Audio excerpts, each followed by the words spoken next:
Assalamualaikum warahmatullahi wabarakatuh. Perkenalkan, nama saya Nurlena. Saya akan membacakan cerita Danau Toba yang berasal dari Sumatera Utara. Kisah mengenai tentang legenda Danau Toba ini bermula dari seorang pemuda yatim piatu bernama Toba. Ia merupakan seorang petani ladang. Terkadang ia juga mencari ikan di sungai dekat rumahnya untuk dijual di pasar. Suatu hari, ia memancing ikan di sungai dan tak beberapa lama kemudian mata kail alat pancingnya dimakan ikan. Ia angkat dan benar saja, Toba menangkap ikan mas berukuran besar. Toba pun membawanya pulang.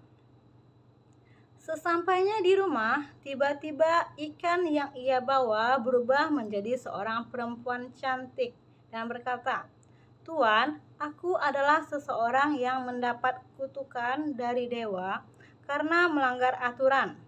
Aku akan berubah menjadi apa saja ketika ada orang yang menyentuhku. Tolong Tuan, beri aku tempat tinggal." Toba yang masih tercengang pun menyetujui permintaan tolong perempuan cantik itu. Mereka pun saling berkenalan dan akhirnya Toba pun jatuh cinta padanya. Toba pun menikahi perempuan cantik tersebut dan ia resmi menjadi istri Toba. Hari-hari dilalui mereka dengan gembira. Suatu hari, sang istri hamil. Ia pun menyampaikan kehamilannya kepada Toba, sang suami. Sang istri pun mengajukan syarat kepada Toba dan Toba harus mematuhi syarat tersebut. Syarat tersebut adalah bahwa apapun yang terjadi nanti ketika anak mereka lahir, Toba tidak boleh sekalipun memanggil anaknya dengan sebutan anak ikan.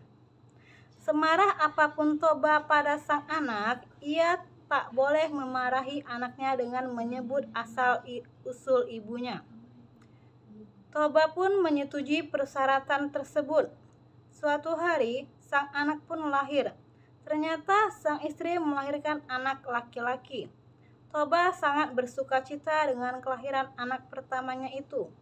Toba pun memberi nama anaknya Samosir.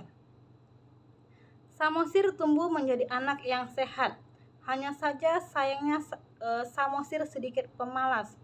Bahkan ketika dimintai tolong oleh ibunya untuk mengantar makanan ke ladang ayahnya, Samosir seringkali menolaknya. Hingga pada suatu hari, Samosir dipaksa oleh ibunya untuk mengantarkan makan siang kepada ayahnya. Dengan wajah malas dan berjalan secara enggan, ia pun berangkat ke ladang. Hanya saja, di tengah perjalanan, Samosir merasa sangat lapar, dan ia pun memutuskan berhenti sejenak untuk memakan bekal yang dibawanya. Padahal sebenarnya bekal tersebut untuk sang ayah. Samosir tidak menghabiskan bekal tersebut. Dia masih menyisakan sedikit untuk ayahnya. Kemudian, sesampainya ia di ladang, Samosir memberikan bekal sisa tersebut kepada sang ayah. Toba yang sudah lelah bekerja dari pagi dan merasa sangat lapar pun akhirnya membuka bekal yang dibawa Samosir. Betapa terkejut dan marahnya Toba saat melihat makan siangnya tinggal makanan sisa dan sedikit saja. Samosir pun menjelaskan bahwa di perjalanan ke ladang ia merasa sangat lapar, sehingga memutuskan untuk memakan bekal ayahnya tersebut. Toba yang lapar dan tidak bisa menahan emosinya akhirnya marah kepada Samosir dan berkata, "Dasar kau anak ikan." Samosir yang mendengar perkataan Toba pun sangat terkejut dengan perkataan ayahnya itu. Ia pun berlari pulang ke rumah sambil menangis. Ketika sampai di rumah, Samosir menceritakan tentang dirinya yang melanggar aturan atau syarat dari sang istri.